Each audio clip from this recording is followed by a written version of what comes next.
Cut it off a little close there.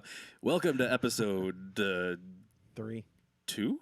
2. Actually, 2? Oh, yeah, yeah. because we I guess it started is with 2. 0. Yeah, that's right. Episode That's 2 right. of Cosmic Vagabonds, which we were going to try and stream live, but apparently it wouldn't work, so we are recording this live. Recording live, not streaming live. Right. We're recording live. Yes. I am Mike, and to my left we have, Justin, hello. and to my other left, Michael, also known as the captain. Captain. Capitan. Justin. It's great to be back after a Long hiatus. 10-month been- hiatus. Like to nobody's like detriment. I mean, we didn't like stop doing it because we didn't want to. It's just No, life. Things happen. life finds a way. Finds a way. Yeah. As it does. You know we're nerds when we're quoting Jurassic Park right off the bat. We've upgraded our setup. We've got We 2 have, cameras now. This is a high quality production, folks. Yeah, we've got some close up shots here. Life's good. Wide shot. Look at their handsome mugs, and then we got, handsome mugs. and that's me in the corner. Today's episode is brought to you by JT Brewery. Shout out to my Uncle Terry and my Aunt Janie for some homemade brews. Wunderbar. That is an unpaid advertisement, by the way. It's just good beer. And it's not for sale anywhere, so it's limited edition. We're going to start off talking a little bit about ourselves and what we've been up to. We don't have to cover the whole last 10 months. 10 but, months, yeah. Cliff Notes version, everyone. Yeah, maybe just like recent things. Recently, I've been into 3D printing. So, as you can see behind Captain over here, I've got a 3D printed Iron Man Mark III helmet that I'm working on. It's just duct taped together right now on the inside, but it needs some final paint and some glue together. And behind me, there's some little baby Groots on this side. I'm looking at the thing around. So some little tiny baby Groots and that Spider-Man back there, I printed and painted. So dope. So that's been taking up some time. It's pretty fun. Kind of just dove into it, and it's I'm printing like props and stuff for Ghostbusters and selling those to people and making some side cash. Some side moolah. Yeah. Side game. Side Yep, hustle. my On side lock. hustle. Side hustle. That hustle. Other than that, just the normal stuff, work and things like that. Playing some Star Wars Armada and getting into Legion. That show's amazing. Well, the show Legion. Yes, Oh. the show I'm talking Legion's Star great. Wars Legion. Star Wars Legion. The game that's of, the game what of I meant. miniatures. That's oh, what I okay. meant. Oh, okay. Yeah. Legion is also. I've only watched season 1 though. Yeah. Yeah, just TV, movies, kids, wife, house, stuff like that. Our big fancy studio, aka the dining room, where I have to set up all this stuff, and then when I'm done, put it all back over there on my desk. So what you up to, Justin? Quite a bit recently, aside from the normal movie consumption that I usually do, and not so much TV, even though I'm going back to watching old episodes of Eureka, and I forgot how much I loved that show. Show's so good. It is a very good show. The movie that we got money for, we lost an investor, but we're trying to get him back. We're going to be like, hey, come on over by the fire. Have some champagne. Glass of wine. Yeah, you lost him. He needs a map or something, or like. Religious objections to the cult aspect. They, I guess they felt that it was attacking religion. Not even what's in the script, but that's what it happens. But we're doing another film for Jackson College here soon, and we just found out that one of the locations that we had locked in, the Democratic National Committee of Michigan, took one of them. So I guess they. Who do they? How do they rank? I mean, geez. I was gonna say, who are they? Who are they right now? Who are these people? Who knows? Why are they important? Why? We're all just people. Vote, everybody. Vote, yes. Get out there and vote. Do it. No matter who you are.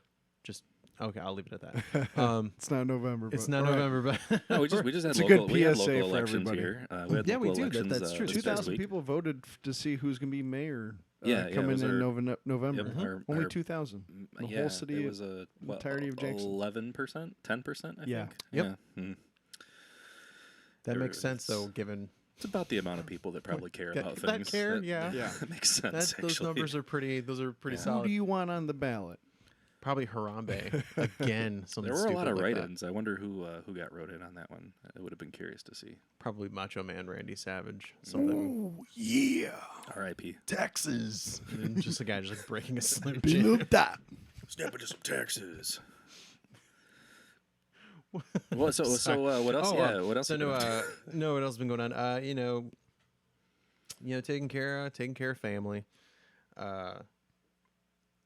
Been watching a lot of not really the mainstream movies. There's like 2 that I saw this summer, but we'll get into that more along the lines when we talk about movies. But that's pretty much my days. Is just basically like writing, putting stuff together, trying to make sure investors are okay with weird, crazy story elements. It's all a part of the game. I don't like that part very much. And then 10 months goes by, and here we are talking about it. Exactly. Here we are again, guys. All right. Well, Captain, what's going on with you? Well, in June I was out of the country for a couple weeks. I was in Poland, visiting some friends and family. Yeah. That was good.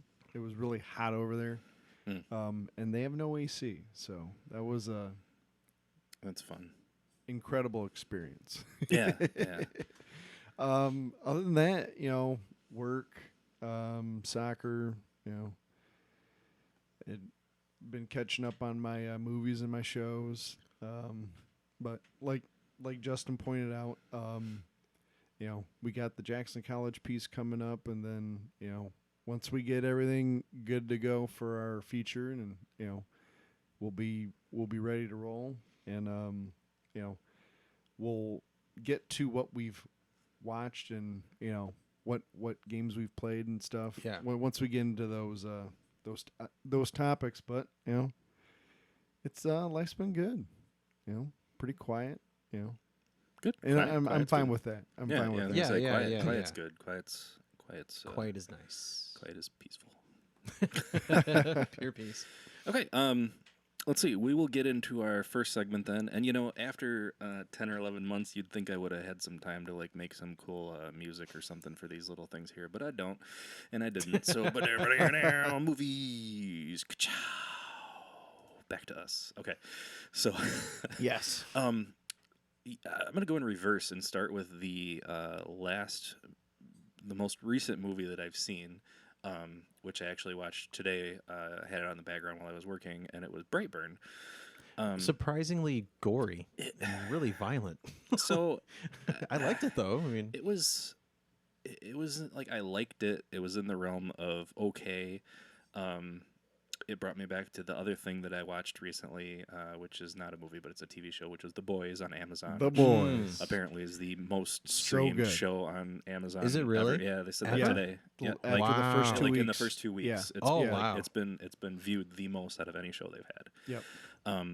And I know they're 2 different things, but I wish Braeburn would have been more like that.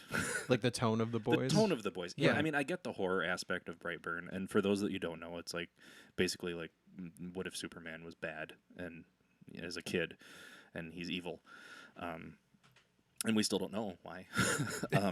Yeah. I understand the horror. It was more of a horror movie Mhm. and like a thriller than it was like a superhero thing or an action thing. So I get that, and I get the tone. But it just, I don't know. It didn't really wasn't up my alley. It was okay, and it was okay to have on the background. I'm glad I didn't like spend the money to go see it in the theater. Yeah, I'm with you on a lot of the Brightburn criticisms. The one thing that I was hoping would happen is if it had a like sort of like chronicle type of like third act where we get to see him sort of like the full extent of his powers. He maybe doesn't have to die. Right. But like it would be amazing if like the sequel that they set up would be like after he's caused all of this destruction and the world knows exactly like what he is. I would love an ambiguous ending to where like as soon as he like vanishes or whatever, like you have the entire world wondering whether or not like are there more? Is like the good version going to show up? Like Well, Right. So, and we don't have to dwell on this movie for too long because it's really not like that movie. it's that we need not to talk deep. about. Yeah. No, it's But not there's deep. a yeah. shot in there when they were looking up and she's looking up like the meteors and stuff, or there was like 6 or 7 meteors like on the screen real quick you saw, and then at the end of the movie, spoiler alert, they show like Michael Rooker is talking like on his crazy web series about like all these crazy things happening, and there's like all these other people, so you can assume that there were other people that also have powers, but I kind of wanted the third act to be just this kid basically laying waste to the entire world. Yeah, exactly. Because they set this up, and like that's what he's gonna do supposedly. And it's like, I mean, I like the destruction kind of like stuff, just global world-ending Thanos events. And I don't know, it would have been kind of just like, hey, he destroys everything. End of the movie. Cool. It's the Little Shop of Horrors ending, like the original one where the plants win. And it's like the end question mark. Okay. So yeah, I mean, whatever. That's the last movie I watched, but I mean, victory. What have you guys been into recently? Been watching quite a bit. I watched like I think my favorite movie of this summer in Midsommar. Ari Aster's movie. That movie is just an absolute. It's hard to describe without spoiling it, because as a lot of pagan movies or pagan horror movies go, you're in an idyllic setting. It's beautiful. It's very pretty, and then there's something really not quite right with everything. Like Midsommar, it does that, but without tipping its hand as to where it's going. And when it finally in the third act decides to go where it's going to go, it's completely off the wall, and it's amazing. Like, I loved it. So yeah, Midsommar was great. Avengers Endgame, like everybody else saw, loved it. Oh, yeah. It was good. Yeah, that was a culmination of all the years of everything. It was a 10-year build-up, essentially. Right. Yeah, and that's probably one of the, like, in a side note, one of the next things that I'm gonna 3D print, if I can find the file, or even if I have to design it, is the Tony Stark Iron Man Infinity Gauntlet. Yeah. Like, I don't know, I just think that would be cool, and I would like to put that on display. Oh yeah, that would be sweet. Spoiler alert. I mean, if you haven't seen the if movie, you haven't seen it yet, I mean, too bad. You're one of like 6 people on planet Earth. It's not only is it available next week on Blu-ray, it is available now. Is that streaming. next week? Yeah. No, it's available streaming because I already bought it on iTunes and watched it. So I pre-ordered the Best Buy 4K Steelbook. Yeah, and like I thought that was another week. So we've talked about this. We've talked about this before, about how adverse I am to the Steelbooks, because you're spending $35 to get this cool Steelbook, yet you have to wait for the movie to come out to get the physical copy to watch it. But you get the digital copy. Right. But if you want to watch it 2 weeks earlier, you can buy the digital copy. So I actually canceled my Steelbook order. Wow. And I paid. So another thing that's weird, due to streaming rights and whatever, iTunes did not have the 4K version available right away, but Vudu did.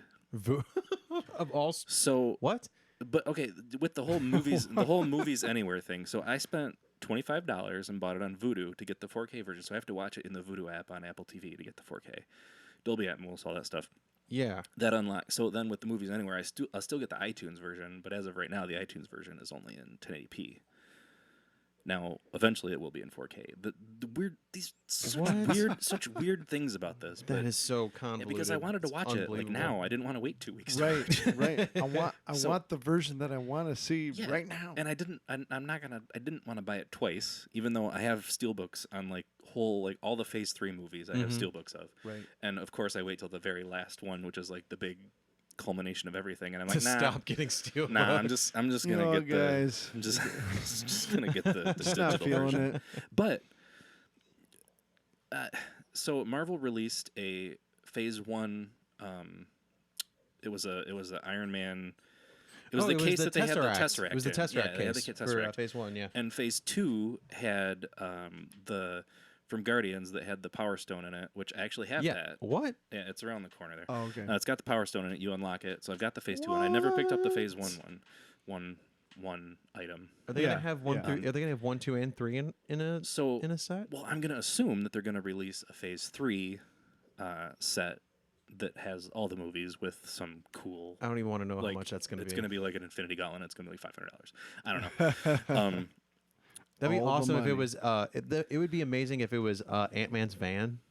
And you have a and you have the rat just like running across the top. So this That'd be is what I cool. think they're going to That'd do. be cool. They're going to do, because it's Disney and they're like the best at marketing. They're going to release probably a Phase 3 box set with all the Phase 3 movies, and then they're going to do a whole, like Phase 1 through 3 all the way, probably like after Homecoming or after Far From Home comes out. Yeah. Yeah. Because Far From Home's the last movie in Phase 3, so they're going to do all the way from Iron Man to Far From Home and do this like big giant box set that probably is going to cost like $500, and I would assume would have some insane special Gauntlet, features. Like, yeah. Oh yeah. Well, even that, they're not gonna. They probably won't even put any more special features in it. They're just gonna like throw in a plastic Infinity Gauntlet and be like, "Hey guys, it's $500." Speaking of Far From Home, that's my second favorite Spider-Man movie now. Spider-Man 2, then Far From Home, then Homecoming. That's the trifecta of good. I loved it. So did I. I thought it was amazing. Far From was Home's great. amazing. Yeah. It's really good. I thought how they dealt with the teenage relationship aspect, like how awkward and it's wonderful and authentic to see, because everyone thinks, oh yeah, play it off being Mr. Cool and all that, but in all actuality, we all have our anxieties, and we always doubt ourselves, and it was good to see that you saw that from both of them. Yeah, no, I like that too. I think I loved most of all is my favorite. I think my favorite anything in Far From Home is Jake Gyllenhaal's Mysterio. He's already amazing, Jake Gyllenhaal. If you've seen Prisoners, Enemy, The last 5-6 years, he's been killing it on a roll. Like he's just amazing. It's almost like a reconnaissance for him. I know, Gyllenhaal. Yeah.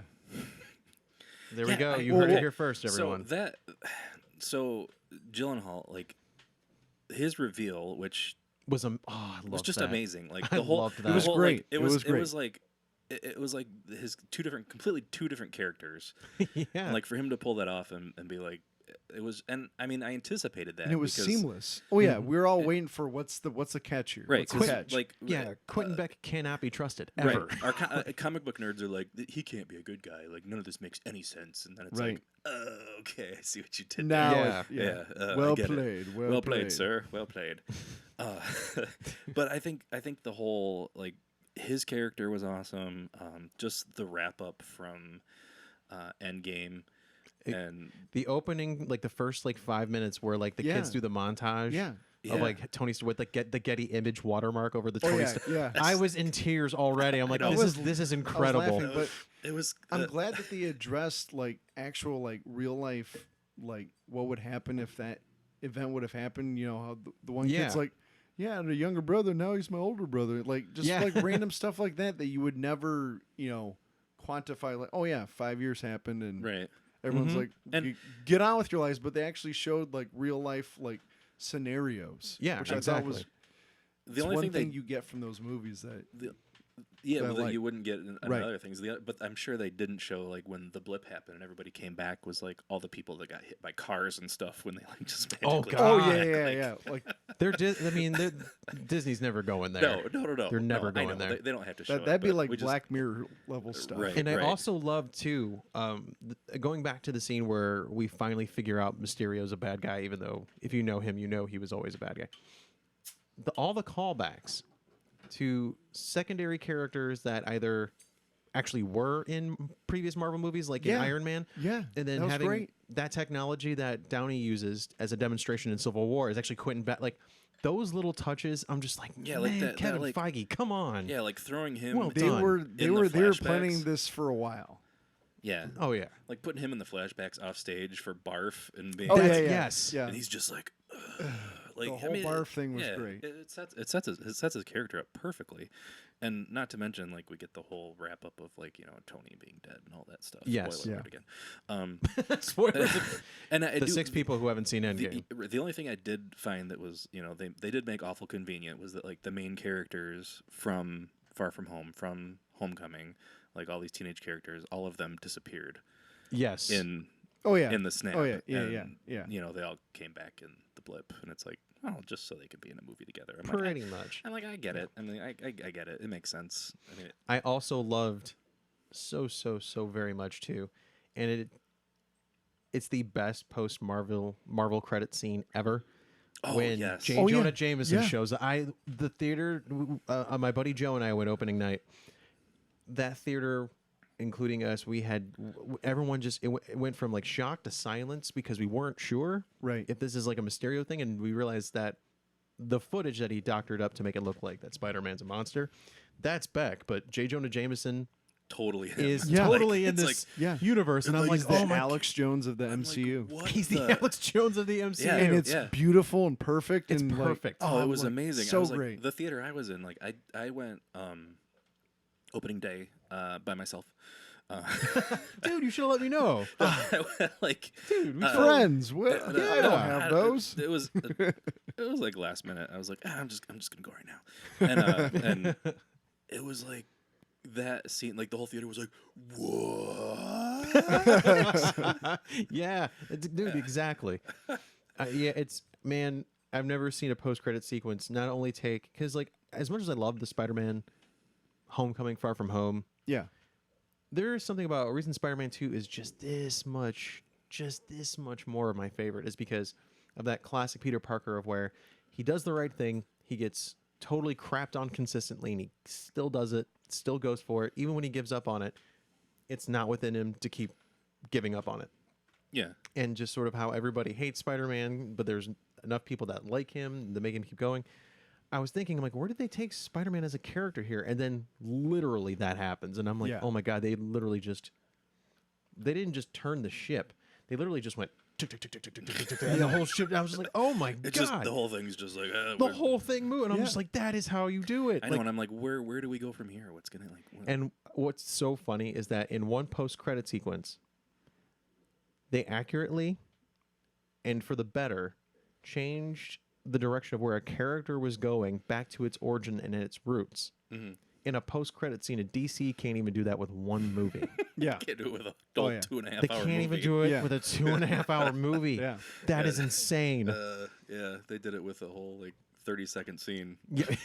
And I love Shazam. That was another movie that I saw that I adored. Shazam. Yep, Shazam. That's exactly what DC needs to do. Yes. Aquaman was big old dumb fun. It was. I had a good time. It was a popcorn. It was movie. entertaining. Yeah, exactly. It was entertaining. Yeah. James Wan's really good at that. Like, I mean, his horror movies are outstanding. And I like Momoa. He's Momoa's cool. He's a likable dude. Like he plays a really good Aquaman. So I got nothing bad to say about it. Just just a movie.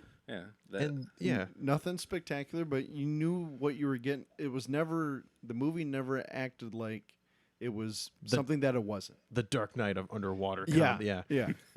But also another movie that I saw, and I saw this one twice. I saw a lot of movies multiple times because there wasn't really much this summer, sadly. But John Wick Chapter 3. Oh, it was just beautiful. Man, okay, so beautiful. That's one. Keanu was on a terror. Dude, he's so terror. I can't. I didn't see it. I know. It's one of those like. I own both the other two movies, and I was so excited.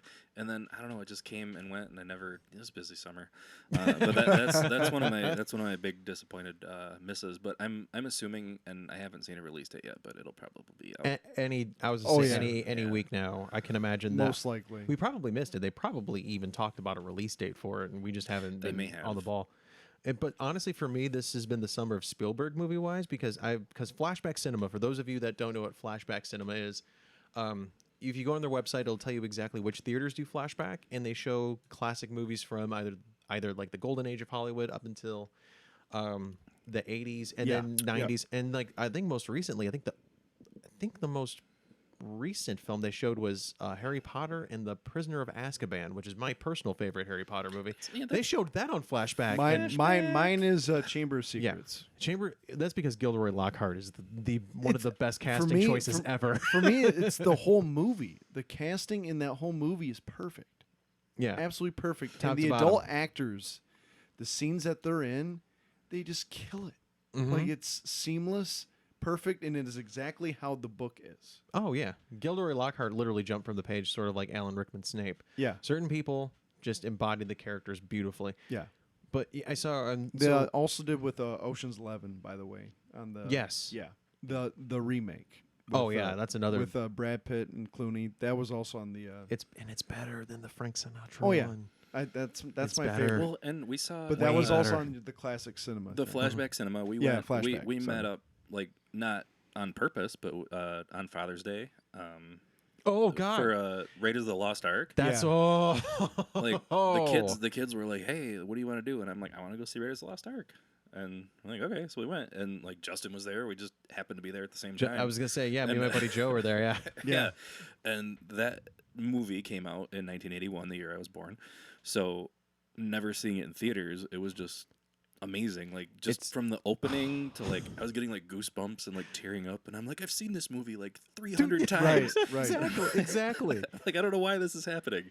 It's if you want to see somebody like when they talk about, but the theater vintage experience is something that you really can't recreate in your home. Unfortunately, not unless you have that kind of cash. Oh yeah, right. But even then, like just you'd have to have enough people. It's having and that was people and like we had a lot of people at Raiders. There were a lot of people. And what was amazing was like Spielberg's like skill at filmmaking. Like you just kind of sit back and go, "Oh my God, he really is that good." Like he's really that good. That was such a joy to see that. I saw Raiders with you when you were there. Because we went. I think we all sat together at that point. So I saw Raiders, saw the Goonies, which Lord, that on the big screen was wonderful. And it made me go like, why don't they make kids movies like this anymore? Right. Like, if you made a movie like the Goonies in 2019, obviously not all of the humor is going to translate because everyone's woke. Yeah, but it would still kill, in my opinion. And then don't do like a cheap homage or like be like really cynical about it. Just make a cool movie. Yeah. And then saw Jaws, which, again, like I've seen that movie 100 times on the big screen. It's something else. You understand why people didn't go in bodies of water for a long time. Yeah, right. Yeah. Spielberg ratcheted it up. Yeah. And then seeing Jurassic Park on the big screen again was just wonderful. Like it had been a long time. Yeah. And you were killing it on the Flashback Cinema. The Jurassic Park was the one was another one I wanted to go see, but we didn't. I was so ready. I mean, I did see that in theaters when it first came out. But it was so long ago. Yeah. Like, I mean, not that I'm that old, but I don't remember the good old days. Back in the good old days. But go see the talkies. Yeah, and then, those movies. You had popcorn for a nickel. There's nobody over the age of probably 50 watching this podcast. So absolutely not. No, offending anybody. We're not offending anyone. They're anyone. making fun of me. No, I remember when Humphrey Bogart. Get off my lawn. But I do say that though. There's a sidewalk there for a reason. And for people who are listening, hopefully, and watching, Flashback Cinema, the next 2 weekends are incredible because this Sunday and Wednesday are the Big Lebowski. Ooh. And then the following weekend is one of my favorite classic 80s action movies, Big Trouble in Little China is going to be in the theater. Oh, yes. I'm so going to but Lebowski I'm going to try, but Big Trouble in Little China. If anybody who hasn't seen that movie, and like when they only know John Carpenter for Halloween, go see that movie, especially on the big screen. You're going to be so entertained. That is literally one of my favorite movies. Dude, you got to go. You got to go. It's the Big Lebowski actually. It's popcorn. Like, man. Talking about it. Those are both really great movies. And like I've never seen the Big Lebowski on screen because my mother would have skinned me alive and then dragged me to confessional as a kid if I'd have been like, I saw the Big Lebowski, and she'd be like, we're going to see the father. They did instantly last summer here in the town where we live, at Michigan Theater. They did a View and Brew, which they do every now and then with movies, and they had a Lebowski night where like they had trivia, they did like giveaways, and then they had like a costume contest and stuff like that. So they did have that was pretty cool. We watched. I desperately would love Lebowski Fest to come back to Michigan. So I want to be able to wear my like shorts and my bathrobe as like and not be judged, to be in like a safe area where people aren't going to be like, "What are you, some sort of hippie?" Like, no, I'm the dude. Thanks for asking. The dude, it's like man. your opinion, man. Well, that's just like your opinion, man. But yeah, and then is there any movies that you guys are looking forward to. Well, we haven't. We didn't even. Did we get to what Captain's watched at all? Oh my God, no, I we think haven't. Justin's Oh, taken up no, the I last mean, you guys 15 pretty much minutes. just covered like all the movies that I hadn't. I'm seen so sorry. with me being in and out of the country and just busy as it is. Do they have movie theaters in Poland? They do. Yeah, I yeah. It's marionettes. That's all it is. It's all Avengers dubbed. A lot of the movies will either have subtitles or they're already dubbed over. Okay. So yeah. Okay. Can you say Avengers Assemble in No, I your can't. native? Yeah, I don't even. I wouldn't know what I would have to ask somebody. Did you go to St. Joe's Fest? I did not. I was. What were you doing that weekend? We had something going on. I forget. Well, so for those of you that don't know and aren't Polish and don't live in Jackson, Michigan, It's a great time. we have a yearly Polish festival at actually my old grade school. My wife and I went this year. We went on Saturday and Sunday and had some glimpse. Oh, you went and both times? Oh yeah, both days. Yep. Wow. Yep. Yeah, we'd go down there on Saturday and we got our pitcher of beer that we've had for 5 years. And then Sunday we went down to eat and enter some stuff and try and win some stuff in the drawings. Yeah, they got polka music all day, both days. Polish food, authentic Polish food. Yep. Yeah, it's a really good time for all those. They Polacks. have, and this is like getting really local, so hopefully people know what we're talking about. But Grand River has their 313. They have that there. The lager. Yep. And they had some Monkey Mouth there, so nice, some good stuff. I know local brews. This is now coming from like me and my family. The parish that I was baptized in Sterling Heights, they do a Polish festival. And I think that's normally like a couple weeks before the St. Joe's one. And then there's also one in actual like Hamtramck that's also, they're like all in like the same like 3 or 4 week span. Yeah. For those of you who don't know, for some reason, like the Hamtramck, from like Hamtramck, this whole like lower part of Michigan, there is a really large Polish population. Yes, there is. Compared to other states. I mean, outside of like bigger cities and everything. Yeah. With exception of Chicago, there's a huge Polish population in Chicago. It's the third most spoken language in Chicago. It goes English, Spanish, and then Polish. I didn't know that. That's crazy. And I mean, Captain would know more than I. I'm a little bit Polish, and my wife's like mostly Polish. I was born in Warren, Michigan, which is just north of downtown Detroit, and I actually grew up in Hamtramck before it. Was that towards the tail end of it being Polish Mecca? Now it is Mecca. Mm-hmm. Essentially, Dearborn has moved in, but they still have some of the old businesses. Like there's a couple bars and a restaurant or two that's still left in a church. So as far as eclectic podcasts go, this one is very. Yeah, it is indeed. Yes, we're all over the map. Oh, one more thing that I almost forgot in terms of movies. I saw Once Upon a Time in Hollywood, Tarantino's new movie. I got to see it. Wonderful. Was it? I got to see it. All the other wonderful. That's it was incredible. Yeah, absolutely incredible. My kid, he sent me a text there. He's like, "We need to go see this," and I'm like, "All right, let's go." Like, you buying? It's on you, right? Right. No, it's on you, Corey. For all of you that are expecting an insane Tarantino movie, he does a lot of character work. He builds, and then when you're trying to figure out where he's going, and then there's tension, the last half of the movie happens, and you're like, "Oh my god!" And it hits you all at once, and it's a fairy tale ending. It's beautiful. I can't stress it out. So as far as Tarantino really movies go, where would you put it in the lineup? Just third. Knee jerk. Jackie Brown, Pulp Fiction, Once Upon a Time in Hollywood, Inglourious Bastards, and then I love Reservoir Dogs, Django. Okay, that's what I need to know. Wonderful. That gives me that's the scale. Yeah. That's how I rate. Pretty much. Nice. Everything. Nice. It's hard because I love Kill Bill Volume 2. Like the second one is really good. It is very good.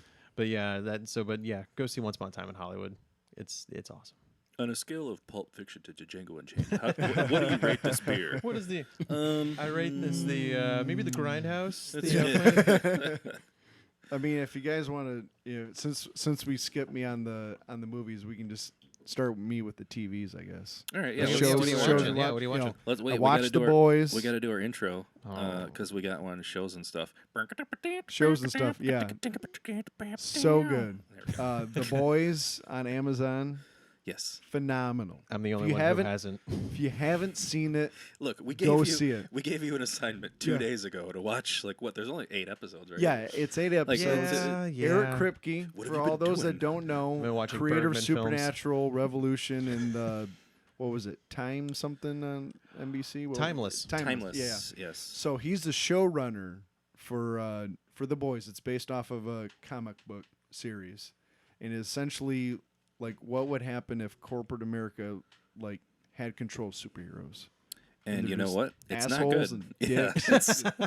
It's not great. It's not great. not great. But how are we trending today? Well, I don't know. What have you done for us lately? Yeah. Yeah. Oh. And it would be essentially like if we owned like, the MCU, like, and they're going out and saving the world, and then they're making their own movies and stuff, and like that's essentially it'd what it is. It'd be like what if Facebook owned like superheroes? Right. Oh God. Yeah. Yeah. Facebook owning anything is terrifying. Exactly. Okay. It is very terrifying. But and It's on my list. That's the next show I'm starting. It is great. And oddly enough, for as graphic as it can be as far as like violence and gory, actually, it's very grounded, I think, as far as like the characters go. Right. I mean, you've got very good character arcs. Carl Urban is just he's amazing. phenomenal. Absolutely phenomenal. Like, his character, like Billy Butcher, which That's an awesome name. it is a very awesome. It's a very an awesome great name. There's so many layers to his like motivations and his character. Right. Like, And in like each episode, it's like peeling a layer. Like why is he? And then eventually, like, I think my favorite scene was Homelander and the scientist with their back and forth. Like, I think it was like episode 6 or 7. Yeah, when he went to go visit him. Yeah. That it was amazing. Well, Just there was tension, and you don't even know why. Right. Like you don't like. Well, you eventually figure out why. Yeah. But at the time when this scene's happening, there's this back and forth, and there's like all this tension, and you understand that there's some backstory here, but you don't know what it is yet. Right. And like you're just like, I don't know what's gonna happen, and you're just sitting on the edge of your seat, like wondering. And then, I mean, that backstory does end up coming out later. Right. But it's one of those things where it's like it's building upon what you're imagining happened, and like it's just like the tension builds, and it keeps Kripke does a great job moving the little parts and pieces, and the funny thing was the show got renewed for season 2 before it was even released. That's insane. Season 1 was released. It was like the Friday before. They're like, we know this is going to be season awesome. 2. Oh yeah, This is a hit. We're not worried. Yeah. I haven't seen the show yet. I know of Jack Quaid. Yes. Son of Dennis Quaid. It is the eeriest thing ever when I'm looking at production photos and seeing him smile. He looks just like his dad. It's terrifying. Yes. I'm like, wow, that's Dennis Quaid's kid. That's who that is. Well, you need to watch it. Yeah. So next time you can actually have some input. I'll actually add something to the conversation instead of just being like, yeah, Randy Quaid's kid. Yeah, he looks just like him. Or no, Dennis Quaid. Dennis Quaid. Randy. Well, they're all Not Randy. Not Randy. Randy, you son of a bitch. We don't Randy- need Randy coming after us. Randy's at like a Motel 6 in like Tucson, Arizona, losing his mind. Randy's probably the only one that's going to watch this podcast. Like, oddly enough, They're calling me out. I'm relevant again. I heard some guys are calling me out on their podcast. He gets on Twitter, listen here, Vagabonds, and we're like, what? Like, wait, what? What Cool. did we do? I mean, sweet. Listen to the. I would love to be called out by Thumbs, Randy thumbs Quaid. down. I don't Watch care. the show, but yeah. Subscribe. we tweet him back. So you're gonna subscribe. We'll talk about you every episode. Yeah. Randy Quaid. We'll do best of Randy Quaid. you weirdo. Christmas vacation. We'll take it by like the decade. Like, Yeah, we're gonna do a movie marathon. the whole of- like filmography, the And whole it bit. also is simultaneously his descent into madness. Each film he watched down the line. get us IMDb. Let's go through it. So What are you watching aside from the boys? To get us back on track. Yeah. Sorry guys, we No. took a left turn and It was a Quaid tangent. It's Quaidville. Quaid. That's a place I don't want to live. He'd be the only one that has Quaaludes left. Like, get it? It rhymes. And I got them all. Oh some jackhole with a van. yeah. We'll be like, no, Randy, no. Down by the river. The Boys. I've watched The Boys. Mm-hmm. What else did I watch recently?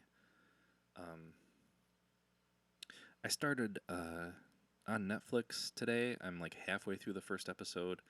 It's called we were just talking about earlier. Next Life, Afterlife. More Life, Afterlife. It Afterlife. has Starbuck in it. Yeah. For those of you, Starbuck is a character from Battlestar Galactica. Yeah. Watch that. The reboot of Battlestar 2004. Galactica. Yeah. Yes. Watch it. Katie Sackhoff. Yeah. I'm halfway through the first episode. So far, it's interesting. I know it's the first episode, so I always give the first episode a little leeway because they're always going back and forth with like character introductions and like this is the story and setting everything up. But it's like a alien space kind of future thing. Like this weird thing lands on Earth, and it creates this crystalline structure, and they don't know what it is. Excuse me. And so they send this ship up into space because they kind of know where it came from, and they're gonna go try to see like what's going on because they literally don't know what it is. They think it's like some sort of like radio or like satellite antenna, kind of like sending information. So Starbuck's on this ship with a crew headed to this like star system far away to figure out what's going on. Well, it's like everybody. Is this a prequel to BSG? It could be. But that's as far as I am. So I don't know. Like right now, there's like a mutiny going on the ship that's going to this place. So I have no idea what's going to happen next. But the production's pretty cool. It looks cool. My one weird qualm, which I do have with some Netflix shows, is the audio mix on it. This is really weird. I don't know if anybody else has come across this. The OA, an episode in season 1, has really weird audio mixing. And it got canceled, so you don't have to worry about it. That's why. It's done. It's like the ambient sound in the surround mix is so, it's got so much low end and it's so loud I can't hear the dialogue. So I had to go in, like, which I don't have this problem on pretty much anything else. I mean, we watch lots of stuff.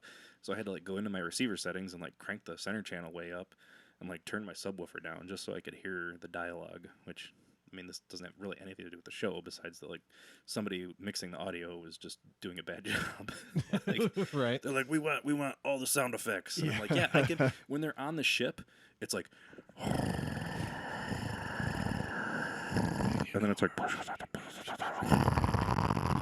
like, I can't hear them. I like hear the ship rumbling, but I'm like, the ship sounds cool, but I can't hear the dialogue. So I don't know. That was my only issue with it so far, which is nothing to do with like the actual show itself. The show itself. It's just right. Yeah, and it could, and it doesn't even necessarily mean that the whoever like mixed the audio was bad. It just could be the conversion and like the Netflix and the I just remembered streaming Stranger Things season 3. Oh God, we all watched that. Yeah.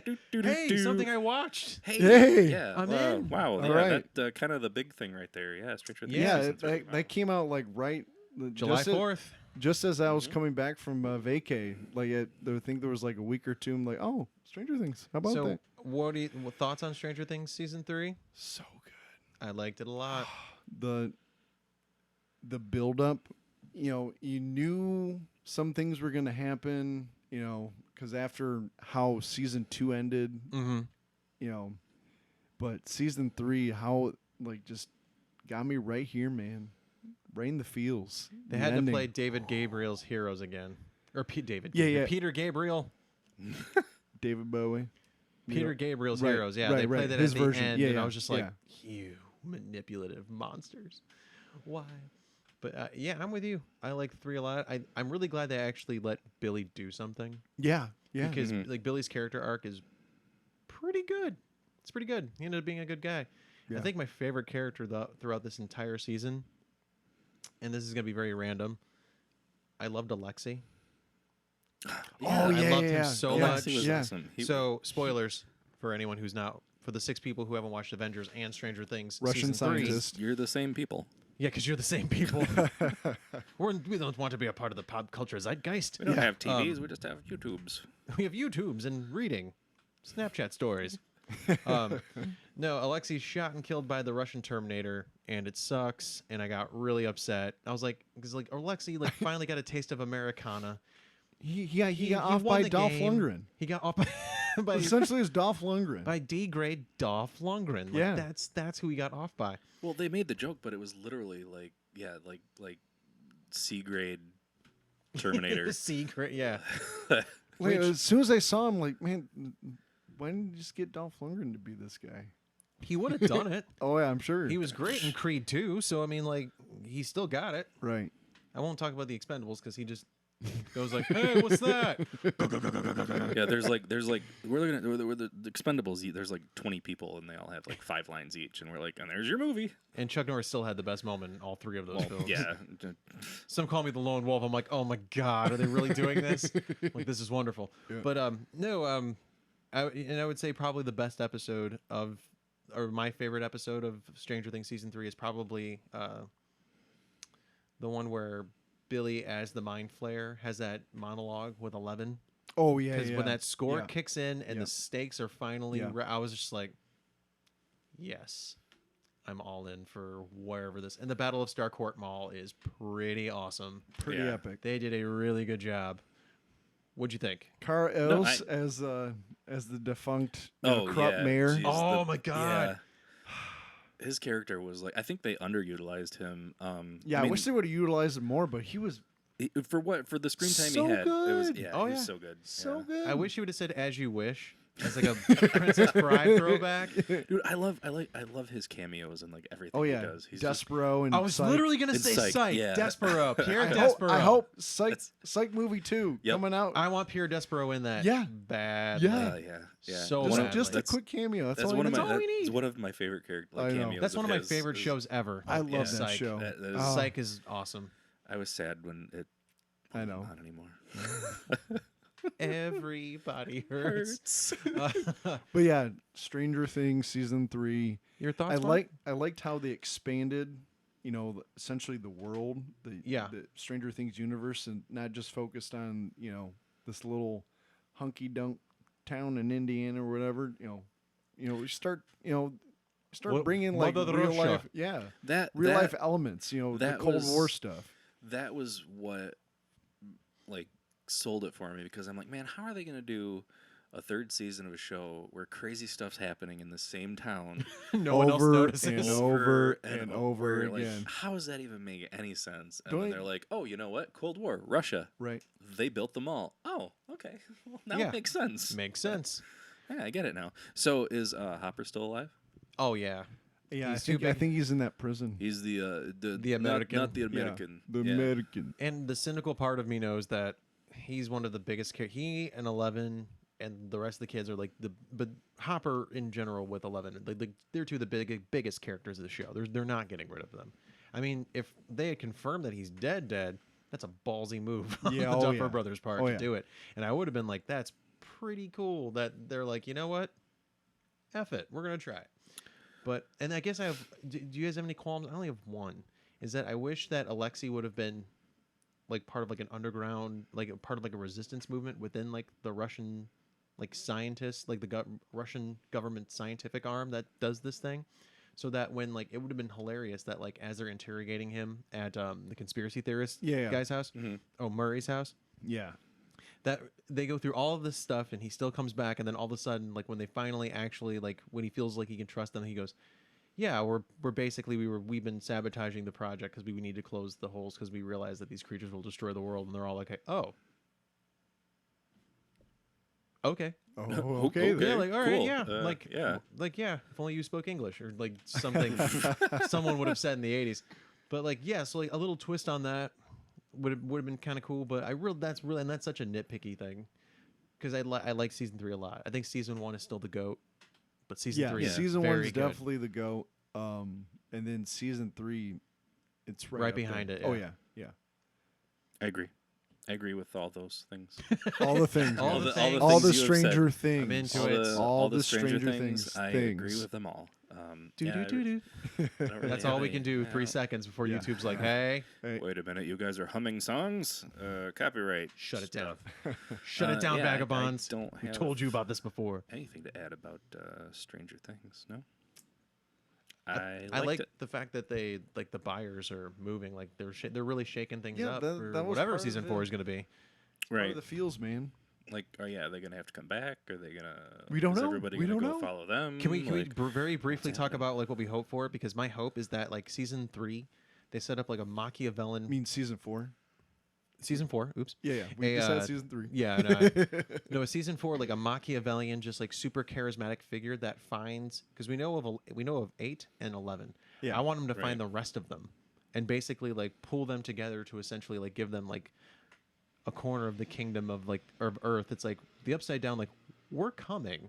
It's gonna happen, but like help us transition this into like a sort of a peaceful thing. Even though 11's like, I've been in there. There ain't no peace. Don't do it. There's no peace. And so 8 and 11 essentially are like trying to like convert some of the other members of Hawkins Lab, the other numbers people, and then some of them completely turn to whoever this new villain is from the Upside Down. Some of them are with 11. Some of them just go off on their own. Some are murdered and whatnot. And it'd be an awesome twist if like the one that they can't find, the one that they're so close to finding, was actually the villain of the story, that he somehow survived in the Upside Down and it kicked his powers into overdrive. And so he can survive in the Upside Down, and he manipulates this ability that he has, and he's just embittered, and he's brilliant, and like just some really insane stakes for That's the Hawkins crew. very specific. I was gonna Yeah. say more along the lines of like there's more than one Upside Down, like because we're dealing Yeah. with like multiple dimensional kind of things here. So why Ooh. can't we say there's another different Upside Down I where mean, it's got different? if you can, I different mean, rules. essentially they could take it from the D&D lore. I mean, the Yeah. Upside Down is essentially one part of, you've got you've got the, where the dragons are from, and where the goblins are from, and Yeah. where all the demons are from, and then the devil, like they're all from different planes.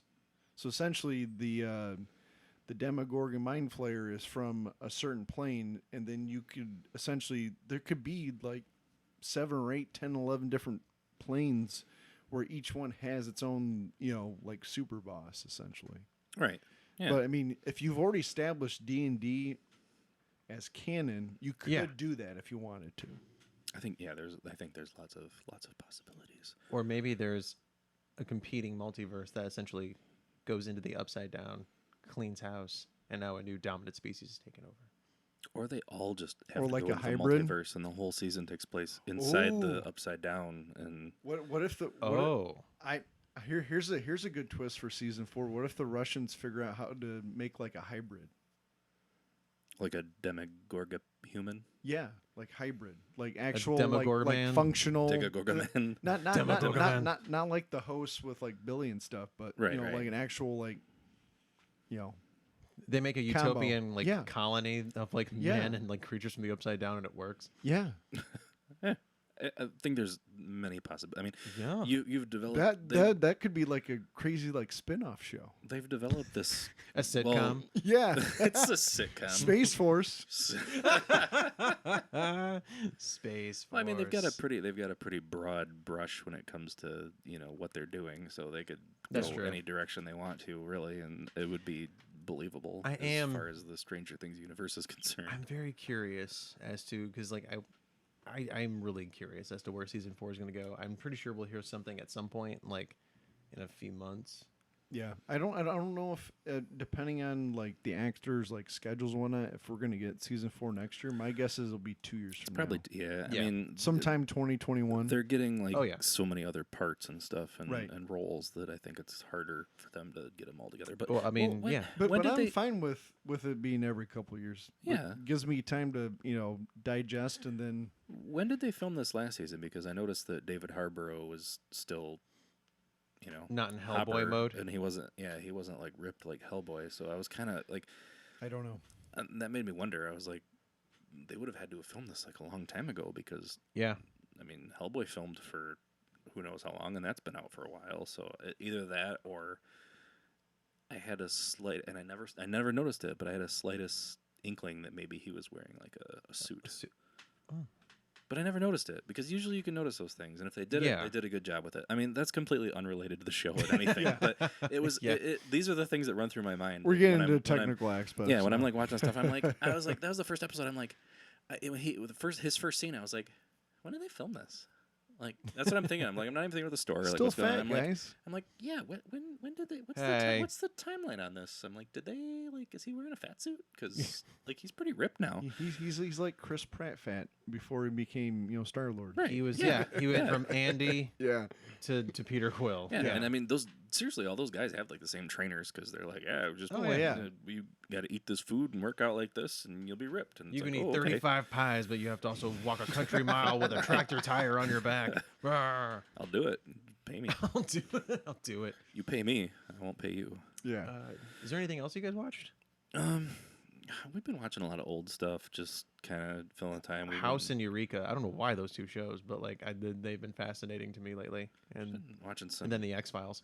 We watched all last year. We watched all 9 seasons of the X-Files, like within a few months.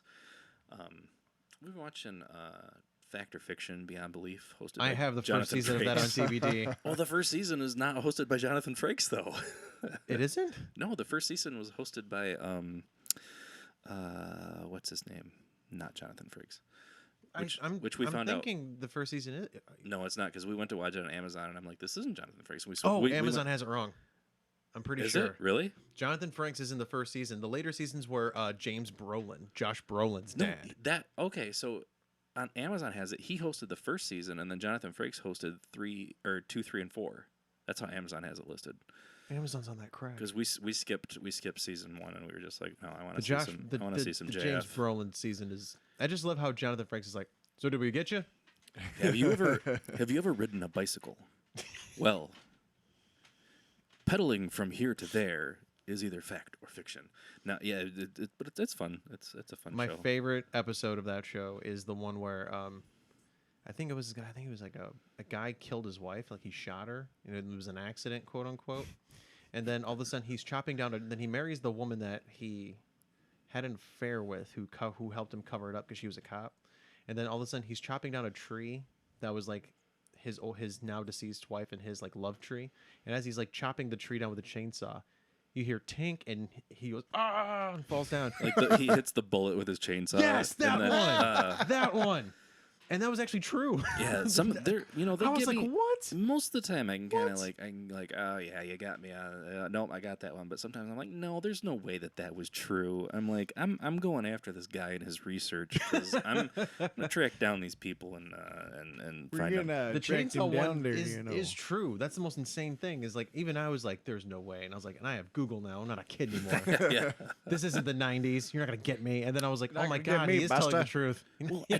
I guess the guy. You're not gonna get me, number one. The guy that did all the research on these, he wrote like 60 different books on stuff like that, like supernatural stuff. I mean, he's dead now, but R.I.P. He did a lot of research for those kind of shows. Jonathan Traylon, I believe, was his name. Yeah, we've been watching it a lot. The other crazy one was The Apparition, where this like woman is like terrified that someone, like, she's gonna get murdered, and then like this guy breaks into her house. And, she's terrified of ghosts, I'm sorry. And she thinks she keeps seeing this ghost woman around. Guy breaks into her house. As he's going to kill her, like, he looks in the mirror and sees this ghost, and he freaks out and, like, ends up, like, falling down a flight of stairs or something. And, like, apparently it was true. Like, them and then, like, the cop all saw this, like, ghostly apparition, like, in, like, this mirror, like, wandering around this house. I was like, oh, my God. Well, I give them a little bit of leeway because they say, oh, no, these events were based on a true story. I'm like, well, based on a true story and a true story are two different things. So I'm like, how much... How awesome would it be if he was like, here's Joan, here's the woman. You'd be like, what? Wait, what? Oh, man. This is a first-hand telling. This is the mirror. Like, what? She brought the ghost mirror. Well, we're coming up on an hour here, so I think we probably want to move on to our next. Yeah. Let's do it. What are we gonna do if we made it? Yes. I'll take the reins. All right. As we know, Disney being Disney, they can't stop making content. And the biggest content of all, if it's not Marvel, is Star Wars. As we know, the Star Wars fandom is totally splintered. You have your people that love where it's going, that hate where it's going, and have their own ideas as to what is to be done about it. However, what none of them talk about, which is what we're going to talk about, is that the continuity of 7 and 8 is all out of whack. Almost none of it really makes any sense, except that there are characters named Kylo Ren, Rey, Finn, and everyone else that are a part of it. So, we're going to talk about, very briefly now, because we're at an hour, episodes 7 and 8 and our predictions on episode 9. And I'm going to start with episode 7. The biggest, most glaring oversight ever in that entire film. You have this incredibly written and incredibly acted speech that Domhnall Gleeson gives, General Hux gives, about how, like how we're the First Order and, like the Resistance lies to the galaxy and blah, the Republic lies to the galaxy. And like you hear about all of this like political intrigue in this speech, and like some stuff went down. It's never referenced again. We don't see what happened before that. There's no indication that there was any of this intrigue going on except for his speech. So I would think in order to be able to have it make sense, we would have to explore that so that we know exactly where the First Order and the Resistance, like their existence and how they came to be within like their origins. This new republic. Yeah, right. I mean, I get the Resistance is the Resistance, and then the First Order is the First Order, but like clearly there had to, like, for the First Order to have been to have become what it is. Clearly, they had to go elsewhere to do it, like outside of Republic channels. Like, I mean, they built an entire base that's essentially a planet. So, like, definitely what needs to be in there. There needs to be at least a scene. Cut out the whole Rathtar scene. I still can't stand that when I watch it. It's so dumb, and it does nothing. It's a classic Star Wars gag, is what it is. I know, and I hate it so much. Just because, I mean, you have all this money and time, and you're rebooting Star Wars. You could literally, like, I mean, for me, I would kill that scene completely. And all you have to do is don't do a George Lucas and have like 90 scenes where it's just the camera floating around, floating pods, being like, "Well, the representative of the Trade Federation wish to parlay. We do not on Molestaire." It's one thing. It's one thing to have exposition, but to have bad exposition, that's the worst. So, like, it would have been amazing to be able to have seen like one scene, like right before the First Order kicks that freaking space station into high gear and they start genociding everybody. Like one scene early on in the movie, like maybe after Kylo gets the plans. Like that's the next scene that we see. Like, and then he takes off with Oscar Isaac, and BB-8 goes off into the desert to go look for Rey. The next scene should have been Leia representing the basically the section of the old Republic, of the new Republic, right? That is very concerned about some of the totalitarian tactics that representatives of their star system, the First Order, are using, and they're with. And thank God that George is not directing it, because he can't direct political intrigue and talking to save his life. So you could have a very dynamic scene where you very briefly and very quickly understand the First Order's position, the Resistance position, and the New Republic's position, which is basically like, look, we know about both of you, and we'll shut this shit down right now. You, First Order, behave.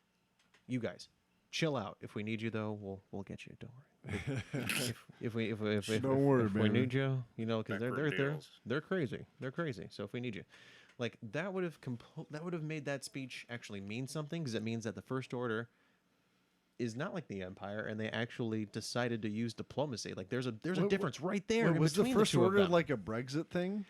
See, there you go. Like, we don't know, but that makes a lot of sense to me. Basically, you're saying Hux's speech is just a throwaway speech at this point, because it means nothing. It could have just been propaganda. You don't know. Well, and that is understandable. And True. All we're left with is the tropes from the original trilogy, so you are assuming that the First Order is the Empire. Yeah. And, I mean, which I guess they are, considering, like, we don't get any other storyline to that, but why, I guess, is what you're trying to say, is, like, why is it this way? Yeah, exactly, because, I mean, like, because that speech, I would imagine, would carry much more weight if, like, we saw that the First Order, even though they're crazy, they're still letting diplomacy resume, and they're just kind of like, look, we're at the breaking point here. there's a resistance. They're like you don't want to acknowledge that they exist out loud, but we know that they're your political arm to sort of stop all this insurgency, quote unquote, that you think is going on, but we're just running our systems well. Are you going to stop it or aren't you? And Leia's like, well, I can't speak for the resistance, even though she's lying. But she was like, you're doing some shady stuff. Like, you need to quit. Like, we've already exposed this, and this, and this. And this is without the resistance. This is just with, like, our own investigators. This is just like me looking at you and being like, dude, no. Yeah. Like, I can just see it on your face. It's just, you're just not cool, man. You are just not with it, man. Well, you've clearly thought about this more than I have. But it's always bothered me when I saw it, because I'm like, because I'm thinking there's a next scene. I'm like, there's going to be a scene where, we're going to find out exactly. And then not even in episode 8. They don't even explain it then either. Well, nothing's really explained. It's like, what? They go, what? That's don't get me wrong. Like, I liked episode 8. Yeah. And I liked Rian Johnson. And if you look at episode 8 and you realize the whole thing takes place almost in real time over the course of yes, it does. a few hours, because it's like, hey, we're being chased. At the end of the movie, hey, we're still being chased. Yeah. So it's a very different take on Star Wars. I'm curious how that's going to be handled in the next movie. Like how any of that's going to be handled. I mean, you get and again, you're I want to say Rathtar, but that's from Rugrats, isn't it? What's Rathtar? Rathtar? No, that's Raptar. Raptar. It is Raptar bars. Okay. Yeah. So no Okay. So that's your Star Wars, like, kooky Star Wars scene, and then you got the like Canto Bite scene and we'll get to that, 8, but and that's we'll like get to that. kooky Star Wars scene. I mean, it serves no purpose, but anything else in episode 7 that you guys, because that's the one big glaring. I have another one, but like that's the big glaring one to like for me. Is there anything in, because if you make that change, I think it makes it really cohesive. 7. Yeah, no, I agree with you with that. I just don't know. Besides George Lucas's like crazy like writing with politics and stuff, how else you would get into that and still have it be Star Wars, because there's never been like a really deep dive into the political aspect. I mean, besides like the stuff that doesn't matter. Right. I mean, like Trade Federation, like Texas, and like the best politics ever done in Star Wars is literally the first Star Wars movie, where you clearly see that the Empire, the Stormtroopers, that they are definitely Nazis. Right. Yeah. Between their formation, their uniforms, their high-ranking officer uniform, like they're clearly Nazis. And George is talking about fascism. Star Wars is a story about fascism. He said it 1,000 times. Yeah, I guess that's my point. Is like, from the very first Star Wars, you understand like good guys, bad guys. Yeah. Cool. And now you're kind of like, well, there's good guys and bad guys, but why are they good guys and bad guys? And I don't know if it's necessarily needs to be explained, should be explained, or it's just because we're living in a different time and we want it to be explained. I think that's the reasoning for it. I think that's the reason why JJ didn't really address it. I think his eyes, he had a vision for the movie, and he just didn't want to take away from it, probably. But I mean, I can understand why. Yeah. Looking back on, why all you need was like a minute, maybe 2 minutes. Something to just to. It would add to where we are at in the current Star Wars universe. It would set the scene a lot better too, because I understand someone who has read a lot of the books, a lot of stuff that's not even canon anymore, that used to be canon but not canon. Then we'll take some stuff and now we're gonna put it back in canon.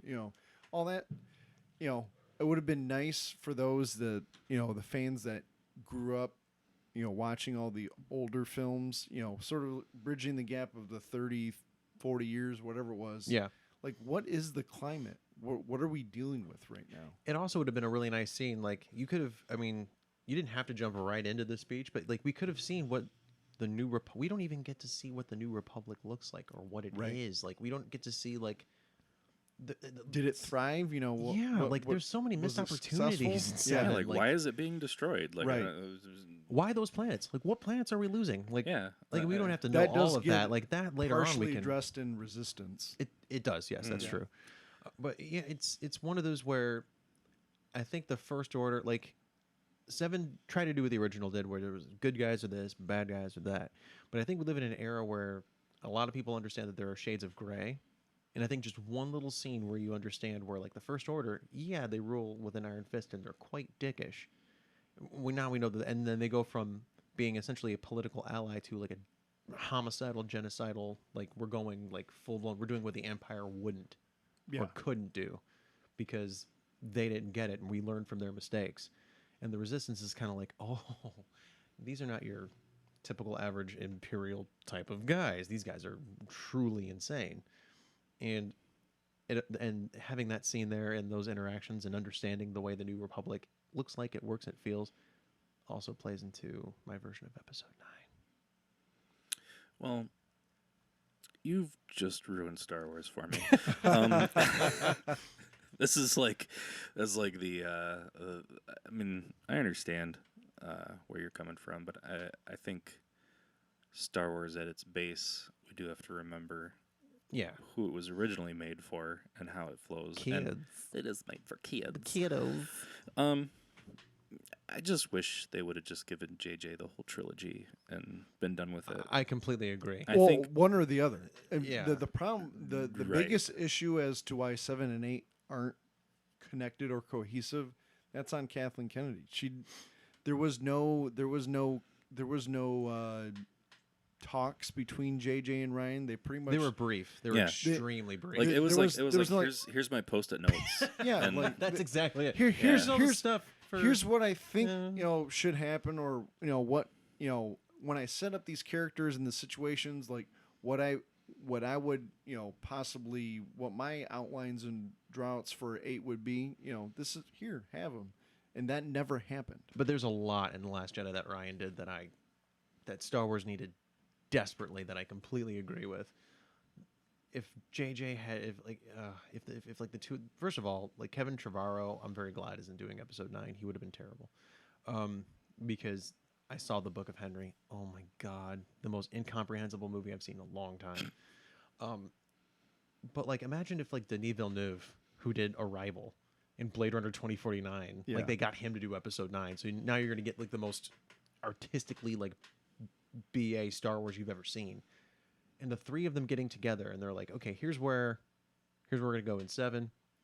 This is Ryan's. This is what we came up with for 8. Like, Denis, like throw your genius in the mix. Like, if they like, could have sat them all 9? down in a room and been like, hey, we've got this is like they co-write, co-develop a story that's gonna go over these 3 movies. They each have their own visual style and their own take on it. But at least you have there's thread. a through line. Right. There's a thread that connects them all. The way it is right now, it's like, well, now you're going to have 2 movies that make sense and one that doesn't. Yeah, essentially. Like I'm betting that's how it's going to go. I mean, I'm sure that that JJ's going to fill in. He'll do his best to try to bridge the gap. Right. Soften the blow as best he can, but it is what it is. Yeah, and I mean, unfortunately, that's the thing is like I liked both movies. I think So they're like 2 like and if they would have given Rian Johnson his own trilogy to do his own thing right off the bat instead of just doing it this way, that would have been like totally better than trying to do it the way they did it. I completely agree. I think they went into it without, like Disney and like you said, Kathleen Kennedy, they went into it and they didn't have a plan, right? Which seems completely ridiculous that you've. They all kind of dropped the ball just in like you in bought like various Star Wars degrees, and then you started it off like everyone's excited. We're excited again, and then they have this big grandiose plan. We're gonna make movies every single year. And but that's the thing. It's like you know how to do it. You've done it with Marvel, like the MCU. You've got this whole thing. You've got like 22 movies. I know she doesn't have anything to do with it, but still. No, but Kathleen Kennedy is no Kevin Feige. We know that now. I know, but I mean, they have to be in the the same meetings together, like, and Kevin being like, Kathleen, I'm just gonna. Can I give you some advice? And she's like, nah, I got this.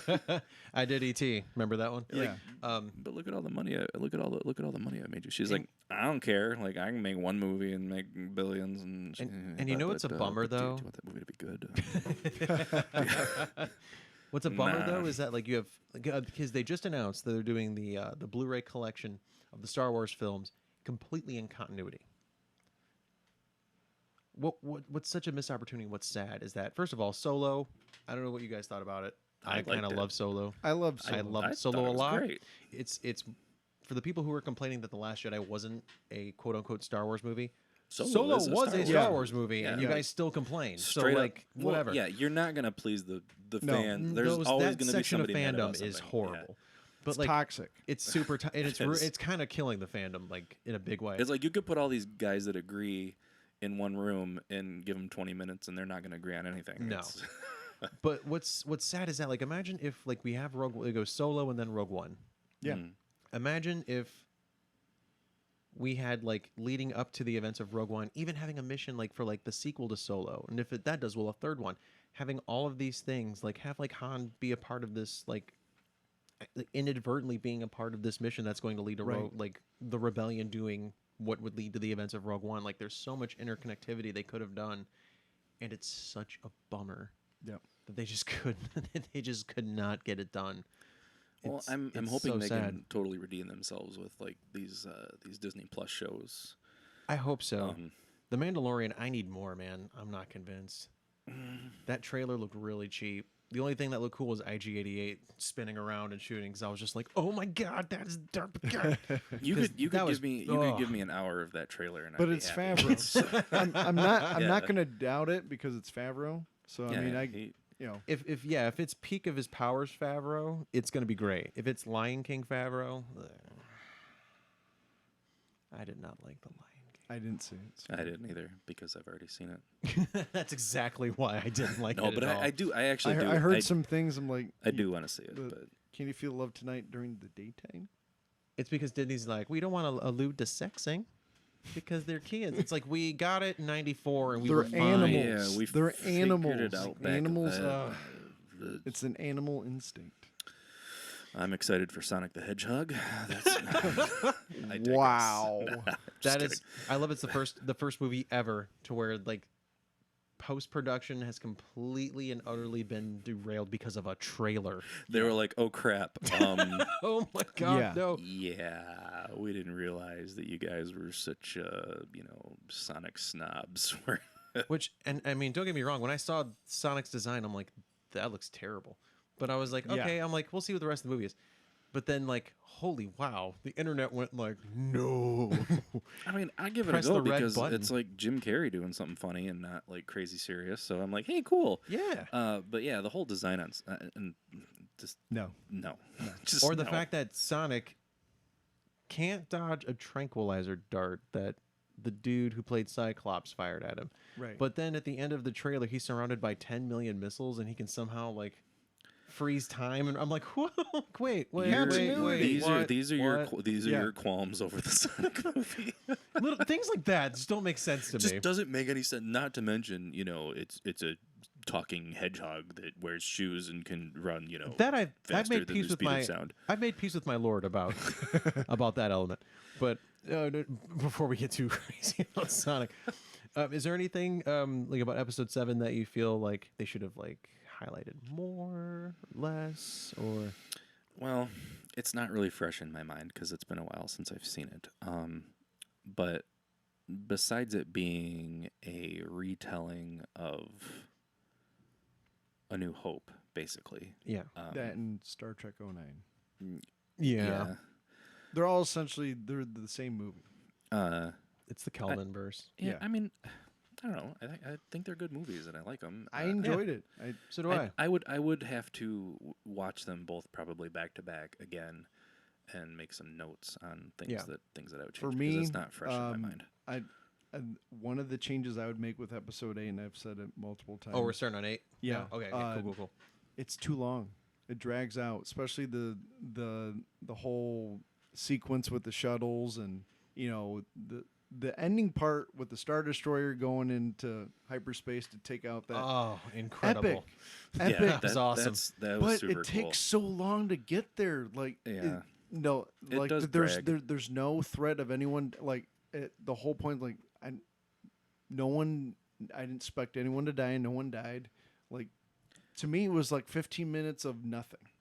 My biggest issue. But with I this- understand why they did Yeah. it because they Yeah. wanted to keep everything in line with what they were doing on the planet with Yeah. Finn and Rose. Rose, yeah. I mean, that makes sense. You could have easily, squeezed that down. I think more I precise. think it was too long. There was too much stuff that didn't need to be in it. But the thing that bothered me the most about this movie, and I do like the movie a lot actually, and I went with a big, both me and Hannah, my wife, went with a big group of people. We took a bus and went to like Ann Arbor and saw it. Nice. And we had dinner and stuff afterwards. Wonderful. It's like this whole group of geeks. Everybody got out, and the guy that organized it, James, he's like, "So who liked that movie?" I was the only person that raised my hand in the whole entire bus. There's like 30 people. Really? And I was the only one that raised my hand, and they were all like, "That was terrible," and I'm like, I liked it. Granted, there's a lot of things that I think didn't fit necessarily from the previous movie.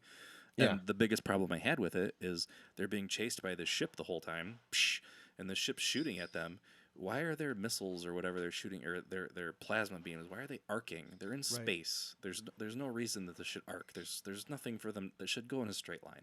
I get it. They're like, oh, it's like ships at sea, and we're like shooting cannons at them. I'm like, but it's space, and it doesn't work that way. And you got after me about Sonic the Hedgehog. And listen to you about a space wizard story about arcing lasers. Light doesn't bend that way. Yeah. Listen here, anything the Kennedy. light touches. So if I were to redo this, I would take that movie and get rid of it. It's a good movie. I would change it, make it its own thing. Different characters could be cool.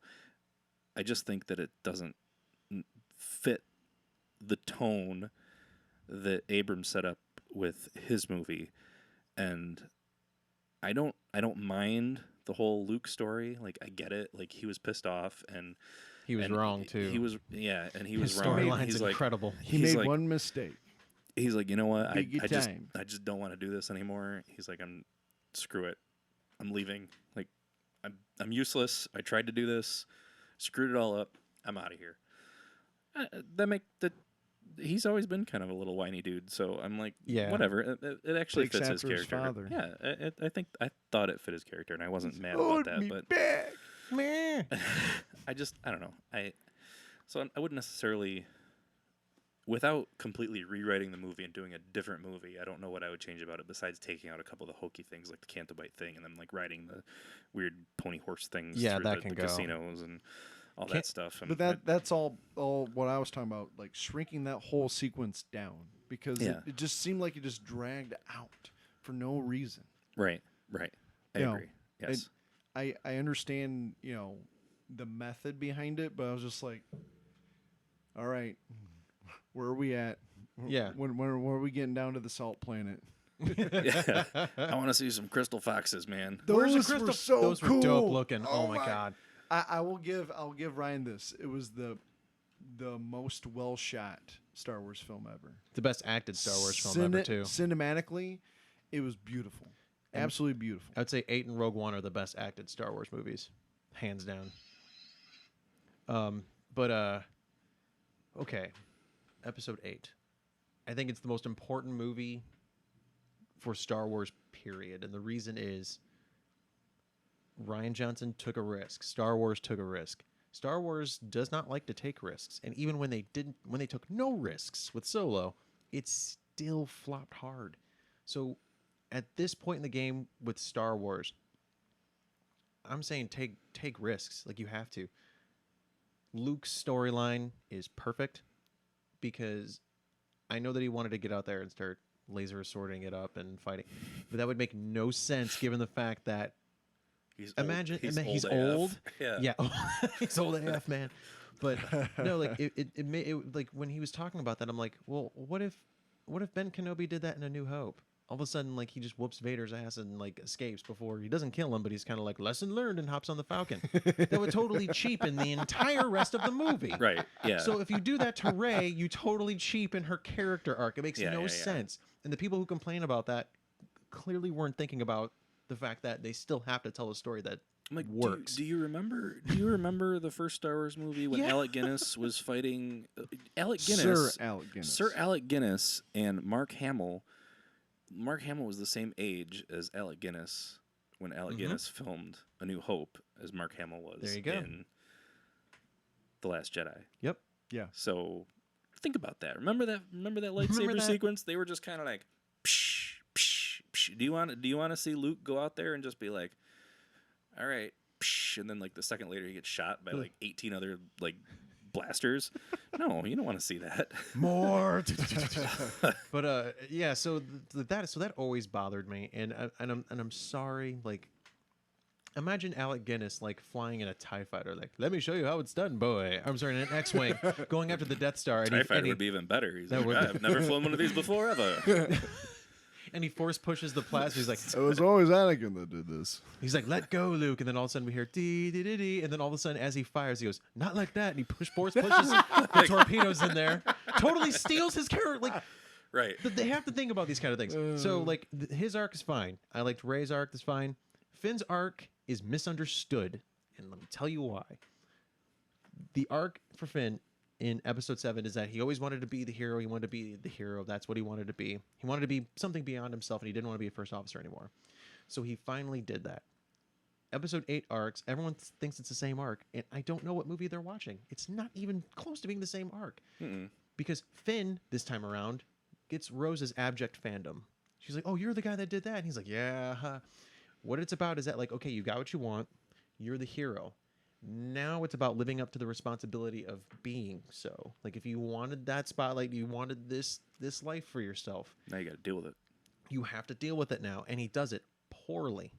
And when he thinks he has it understood that self-sacrifice is necessary, which sometimes it is, in that instance it wasn't. I don't like the line that Rose gives him after he crashes the ship. And that was one change I would have made. Don't crash into him. Fire a mini EVP or EMP that takes your ship out, takes his shit out. You guys can crash together, and then like he gets out because again, he's in hero mode and he rescues her, and then change her line completely. That's dumb. That's my change for that because I freaking hate that every time. But so episode 9, Finn's arc, you have an opportunity for him to be able. He's learned from 7. He's learned from 8. He's still going to make some mistakes in 9, but he's not going to make the same mistakes as he made in 8 and 7. He realizes he's a hero. He can rally people to the cause. He's made peace with it now, and we get to see him do incredibly badass stuff in 9. Like, yeah, I think his Finn, arc is misunderstood. I think 9's gonna be his like living up to his full potential and being like, okay, Yes. I'm a Same with badass. Poe. Same with Yeah, Poe. but yeah, exactly. I Thank love you. Poe's arc. I think Yeah. Poe has the best arc from start of 7 to the end of 8. Thank you. So have you Yes. guys? Did you guys see Entirely, that? yes. That leaked or released poster No, that people were like, "Oh, this isn't real." And I should have. Oh, no. I haven't seen anything leaked or posted or anything about Star Wars. after- I'm trying to go in after with a some- blind leak. okay. So. After Well, some of the leaks that got confirmed, I'm done. It's not. So- It's not anything bad, but it does have the red. Whatever you want to call them, the red Death Troopers, Stormtroopers. Oh however, yeah, those things it's basically like they're Stormtroopers, but they're red. dipped in red ink. Yeah, and Yeah. then it's got C-3PO on it, and he's got like Chewbacca's bandolier, and I think this is gonna be like 3PO's movie, man, where he's just like, you know what, screw you guys, and he's just gonna go like full on like balls to the wall like action hero. How awesome would it The be if last like action we hero? we get like a lethal weapon but with R2 and 3PO? That Like, come on, no, that like, would be awesome. that would be So- amazing. So who's Yeah. who? C-3PO is definitely Danny Glover. I'm too old for this shit. And 3PO is Mel He's Gibson. Roger Mayfield Murtaugh? Yeah, he's Murtaugh. And then I'm just gonna go kill myself. R2 is I've seen everything. well. I I mean, hate all of you. He's psychotic. It's like, well, R2's definitely Riggs because remember he like shot oil on like the robots in Revenge Yeah. of the Sith and lit them on fire and Yeah. he blown himself up. He doesn't he's give like, a shit. no, yeah, his little I like got his it little done. his little door gets stuck open and he's just Yeah. like hitting it up against the wall, like closing it up. And 3PO is always like, "Don't do that!" Like, come on, I'm sick of this shit. And Riggs is like, "Nope, So I'm so crazy." what I'm getting at is I think we're gonna get some cool stuff with C-3PO. I think he's really gonna be and there's been a couple interviews I've seen with Anthony Daniels where he's like, you know what? He's like, this time the droids fight back, like without spoiling anything. So I think he's just It's gonna. his swan song. Yeah, I think he's It's Last it. time, probably the he's- last time you see 3PO and R2 in a Star Wars movie. Yeah, Mhm. and At least in chronological order when it comes to the timeline. Right. Yeah. Right. So I think that I'm excited. I think there's going to be a lot more action following. What was the last one? The Last Jedi. Last Jedi. Yeah, the Last Jedi.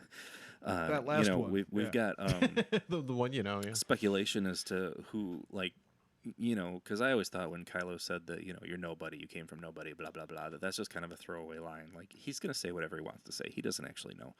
Or he does know, and he's going to throw it away. Or she isn't actually. But I think Abrams is going to kind of, like, retcon that and be like, you know what? Yeah, she is somebody. Oh, I hope not. That's the best part about The Last Jedi. I can go either way. I like that. I like that she could be anybody, and she could be nobody. But I do like the idea that she could be, like, Palp's clone or something, like a female version of Palpatine or something like that. I'm throwing that out there. I'm throwing it out there. Oh no, I've heard that theory online and I hate it. Oh, online. I hate it so much. No, I do think that would be kind of weird. But I mean, if she doesn't have to be like necessarily like a Skywalker or like anything like that, but You're gonna make her a Kenobi or some stupid shit like that. Not even that. Like she could just have some lineage that somehow connects to the Jedi that would kind of explain something. But I know at the whole end of The Last Jedi, you got the kid with the broom, and it's like anybody can have the Force. Which is like, well, this is true. Which is amazing. Right. I mean, like the Old Republic, you've got like thousands and thousands of Jedi. Like it's just like they're not all dead. They're not all related. I mean, it doesn't have to be a point well taken family lineage thing. Yeah, and they are all dead. So good on you. Good on you. I don't know. Good on I you, could go Mike. either way with that, but. Cheers. Well, going back to like building off of that for like The Last Jedi, like there's only two things that would change. Canto Bight, you don't need to get rid of it. It needs to be reworked. Canto Bight should have been a double bluff. It should have been essentially a fact-finding mission for not the code breaker, but for Benicio del Toro's character. He should have been the code breaker. Yeah, not that guy. The whole time, totally been the code breaker. His character was like completely like pointless. Completely pointless. Like Benicio del Toro's character should have been the code breaker. Yeah. And what it should have been is that instead of like riding the horses and all that dumb shit, it should have been instead of like it should have been like one, a liberation thing.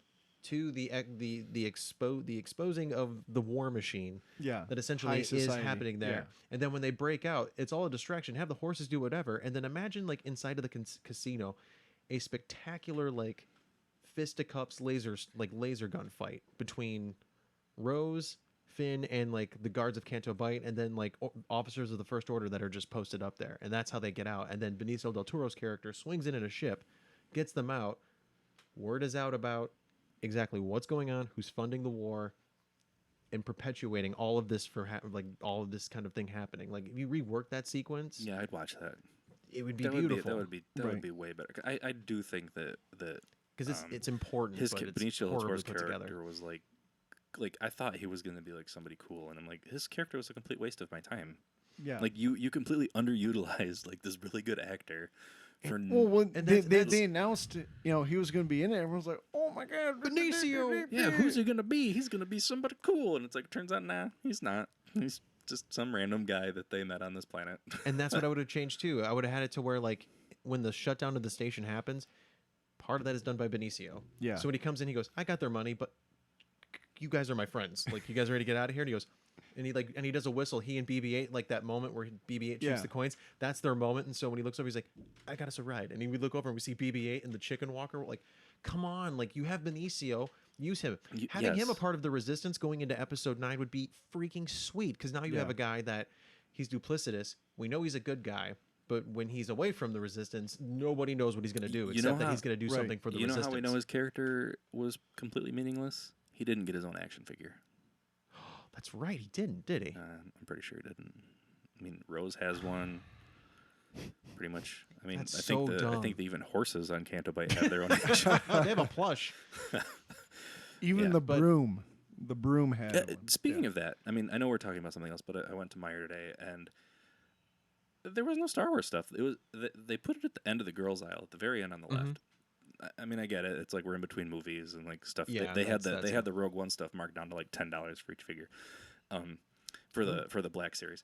But I went there today and like nothing. It was all gone. I'm like, They're It was getting like nowhere to be seen. they're getting ready for the Blitz. Disney's like, Yeah. Yeah. I mean, I know there'll be a lot of Girdle stuff your coming out loins. for coming Loins out. are but good. I'm like, I like to find stuff at Meyer. I mean, I can order stuff on Amazon, but I actually like to find it in the store. and in the store, yeah. Right. I mean, even Best Buy has like some Black Series stuff. I ordered Grievous online, and then I turned around and like a couple days later walked into Best Buy, and he was there, and I was like, I could just bought him here. Jeez. Oh well. Oh well. Oh. Lesson learned. Yeah. But I'm really hoping we can go dive into 9 now, episode 9. What I'm really hoping from The Last Jedi that stays is that the Resistance is literally in the most important they all fit in the most important ship ever in the history of Star Wars, the Falcon. And then that thing, the little kid, I want him brought back.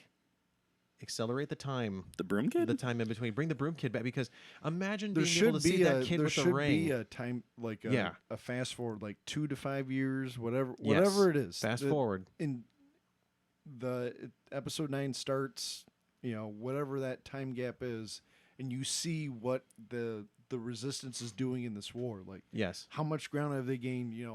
What are they doing to essentially thwart out the First Order? And I want this to be like apocalyptic, cataclysmic, this Star Wars movie.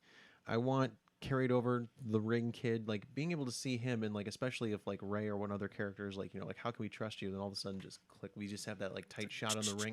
Then you're like, hell yes. And Resistance ring. And then Kylo Ren literally goes off the deep end. Like he's basically ruling with an iron fist, as we would imagine he does, because they are the dominant force. But his agenda is to literally burn everything down, including the First Order. Once he has everything that he wants and has the Order, then he's going to destroy that organization and wipe it clean. Like Kylo and the Knights of Ren just go absolutely hog wild. So we know the Knights of Ren are going to be in here, which is cool because yes, wanted to see them since they talked about them. Like, this would be awesome. So, but how do we think that like Palpatine's playing into this whole thing? Like, is it Force Ghost thing? Is it just like Kylo goes to like Death Star? Wait, is that you might 2? be getting like Force visions. I don't know. I really don't. I mean, I think does Kylo? Do they have to go to? So Death Star 2. Force Moon of Endor. Are they going there to like find something, like some kind of relic? Like, see, that's my problem, is that it makes zero sense between those two movies for them to go there. Right. To us right now, it makes zero sense, but I'm sure there's going to be a reason. But what is that reason? Nothing good. I don't know how. This is my biggest problem, is they're trying way too hard. Like we already understand with Luke, Han, and Leia, and now Lando in these movies, that it connects to the old trilogy. We don't need every single reminder in the existence of Star Wars that this happened after 4, 5, and 6. I would love it if, like, I think what would be amazing is that the only way to be able to bring balance to the Force in Rey's expertise is to basically go to literally where like the first Kyber crystal was, or somewhere where there was like the last gathering before the execution of like all of the Jedi, like before, like something new to the canon. I mean, the Death Star Part 2 is cool, but it's all these callbacks that like this trilogy right now will not have its own identity, period, except for the fan base that's just deeply divided. Like they missed an opportunity to be able to make something that stands on its own. Well, that's why I think this goes back to what you said earlier about them taking risks. I think they're taking small risks, but they're sticking with sticking with stuff that works. Like I think this movie, because it is the last one in this trilogy of trilogies saga, they're gonna stick to their guns and be like, you know what, we're gonna try and fit everything in nostalgia that all the Star Wars people are gonna like. They're gonna want to try and get everything in they can to make everybody happy. And whether or not it ends up, I mean, I'm sure it'll be good and I'll like it and all that stuff, but could it be the potential that could it be as good as it could be? Probably not, but maybe that's why we need like some more movies to do something different than these movies. That makes complete sense. I just really hope that they don't. And the one thing that I really, really, and I know they're going to, and it's just such a waste of like storytelling. Kyle's explanation for Rey's parentage is fine. Like it cheapens Rey's arc completely if we find out who her parentage is, because it doesn't matter. We know that parentage was like at the core of 1 through 6. This trilogy is essentially about a new generation finding their own voice and finding their own place in a world that's still gripped by the past. I don't know how you do that if you keep doing the parentage storyline. It just does not make any sense. So that's I agree with you, and I don't think they need to go there. And that's why I think Rise of Skywalker is she will be a Skywalker, but not in the sense of she is a Skywalker. Like we're gonna replace the term Jedi and Sith with Skywalker.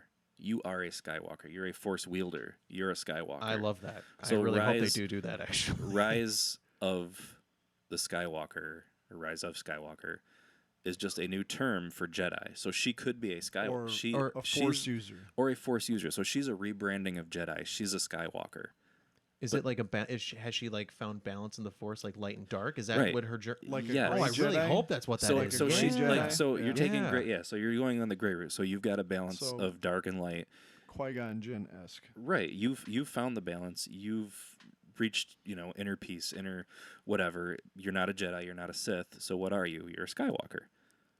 I love that. I am so desperately hoping that is what that is, because So I'll then, be very happy. So that would That'd be explain. cool. So That'd be cool. she could go on from there and find other Force sensitive people, train them, and they do have a balance. How they get this balance, maybe that's how the movie's about. We get to this balance through the movie. So the end of the movie is like, we do have actual balance. This is the first person that's got like a really good balance between light and dark, and she can train people and she can go forward. And we need a new term for that, so we're just gonna call them Skywalkers, because this is the Skywalker saga and it's based around them. So cool. And killing Kylo would essentially be finally severing that. Yeah. Right. Yeah. Right. Okay, I like your episode 9 very much. That actually is a good story. I don't know if they'll pull that off, but I like your version of it. That's good. I think that fits. I think it fits like canon wise. I think it fits like story wise. And I think it would kind of wrap everything up to go like your storybook ending, if you will. So it's like bookends. We do. I mean, because this whole thing has been about balance, like balance between light and dark, and family and friends and blah blah blah. So it's like you got to kind of wrap that up in this movie. So yeah. And also, for anyone at Disney that's watching, if you killed Chewbacca in Episode 9, we riot. will never forgive you. I will never see another Star Wars movie. We find out the that Wookiee live. We find out that Chewbacca is actually like the most Force sensitive person ever. Like, well, in the Legends canon, a Star Destroyer blows up. Going back to the books that I read, like I think it was his nephew in the Legends canon was actually a Jedi. Really? Yeah. Chewbacca, a Wookiee Jedi. Yeah, his name was Lobaka. Oh, man, I want his name that. was Lobaka. I want that movie. And he was friends with the Solo twins. And, Jason and Jaina. Disney Plus. Yeah, come on. Oh, that's a show. Yeah. Yeah, that'd be a cool series. All right, so we are at an hour and 42 minutes. Oh, we should probably wrap this. Yeah, we should wrap it up. I know we've talked probably like the last 40 minutes well, about Star Wars. We had to catch up. So we had to catch up. Yeah, it's been a long time. We promise the next episode will be a little more It'll be streamlined. tighter. It'll be tighter. Yeah, we'll get back to you after Rise of the Skywalker comes out. I sure hope. Actually, we should definitely get together before It Chapter 2. And then the next show will be following what we think of It Chapter 2. They have been pushing those 15-second unskippable ads on YouTube hardcore. Hard. I'm like, I've seen this hard ads 20 times in the last 10 minutes. I think they realize they have a maybe an even bigger hit than the first one on their hands. Yeah. Like apparently it's early studio screenings, or that it's very, very good. Yeah. And I think it'll be the first horror movie that'll make $1 billion. I mean, it number one is the closest. Yeah. I think it's 700 million. Something insane like that. If only I had something to look that up with. What's the internet, guys? Yeah, I don't know. We're not. We actually didn't. We did not use the internet today. All the internets, which is good. We actually had where is it here? There. Look, we had the internet all ready to go. Even snap! We never used it. So. Next time. Brought to you by the cheapest number pad I could find on Amazon. Oh, there is one thing. While we're ending, did any of you guys see the trailer for The Lighthouse? No. Oh, we won't get nuked if we do like a mini reaction right now, will we? I don't think so. Right, I mean, because I got all our stuff. I got to go over to here. Oh, look at all these random numbers that came up here. I must have accidentally typed some stuff in earlier. I should have just been on YouTube to begin with. Dude, that are those you changing from different cameras. Oh, that could be. What is it, Lighthouse? Yeah, The Lighthouse. The director of The Witch. This is his next movie. The Lighthouse trailer. Yep, that'd be the second one. Yeah. This one, yeah. Willem Dafoe, Robert Pattinson, in an old nautical tale. Ooh, I like old nautical tales. And it's shot like a Bergman film. Tell me, what's a timberman want with being a wiki? Just looking to earn a living, just like any man. Starting new. On the run. Willem Dafoe. On the run. Green Goblin and Batman.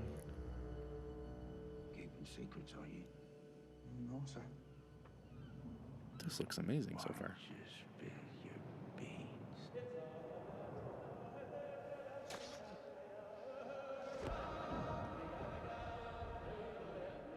Why don't you spill your beans?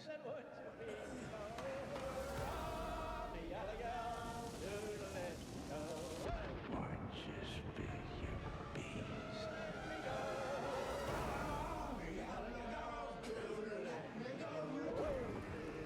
We got the Green Goblin and Batman.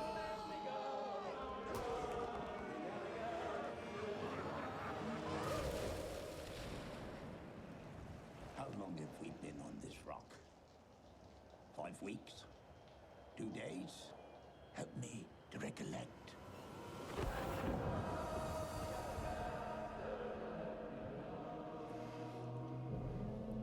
October 18th. Oh. Yikes. Oh. Crazy. Now it's playing again for some random reason. Let's stop that. That was pretty epic. Oh, man, That's I'm so intense. excited. I'm so excited. That's pretty intense, man. And if you've seen The Witch, Robert Yeah. Eggers Yeah, yeah. is an excellent filmmaker. The Witch is bizarre and weird and wonderfully warped. And his second movie is like Oscar bound, apparently. So yeah, aside from all that crap, it looks amazing. And he's a good filmmaker. So that's one on the radar. And then Joker is apparently getting all of this Oscar talk from the new Telluride Film Fest, or no, I think it's New York Film Festival. Venice, like everyone who, and then Toronto, everyone who is like seeing this movie for programming is saying like, this is going to be like Best Picture, Director. Really? Like they're saying that like Oscars is like Really? the like it beyond. Joaquin is. Apparently they say it's his best performance ever. That is what a that's- lot of people are That's saying. going to be interesting for sure. I mean, Joaquin's had some really good performances. No, you were never really here. Last year's movie where he plays a hitman who's looking for a little girl who is kidnapped by human traffickers. Yeah. He's amazing. It's like a really existential taxi driver. Oh, okay. Brutal and just insane. It's so good. Yeah, I didn't see it. It's an Amazon movie, so it's on there. No. I'll But yeah, put that so, on the like, queue. Yeah, so he's amazing. He's amazing pretty much in everything. Even Yeah. I haven't seen the movie where he played Jesus, but I heard it's okay. Mary Magdalene. It's about her and like Jesus is kind of like, "What's up, girl? What's up? You want some of this wine water?" I fell into a burning ring of fire. Going down, down, down. And the flames went higher. Joaquin I'm Phoenix Jesus. as Yeah. Jesus playing Johnny Cash. Just, it's got layers. He's got a guitar strapped on his back, throwing the money at the at the money changers. He's throwing baskets. All right, I could folks. see him being shoot, I just blanked out. The musical. Jesus Christ Superstar. Yeah.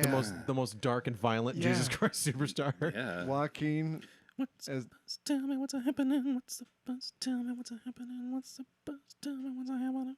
Oh wow. yeah. Look at you. Why should you want to know? Don't you lie about the future.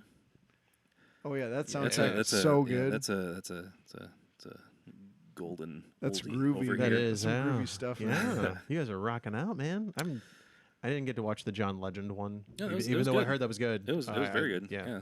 He's a talented man, so Yes. He's good. That was good. He's good. It's good. It's good. It's all good. good. All right, we're almost gonna at 2 wrap hours. this We're gonna up, wrap it up. guys. Wrap it up. So for today, I'm Mike today, I am Justin. Michael. Today and forevermore.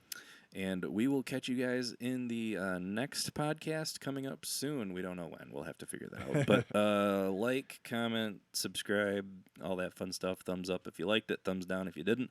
But if you give us thumbs down, tell us why. So Please do. We can change things or not. We'll see you at Oscar 2020. Yeah. Yeah. And Live on location. are out.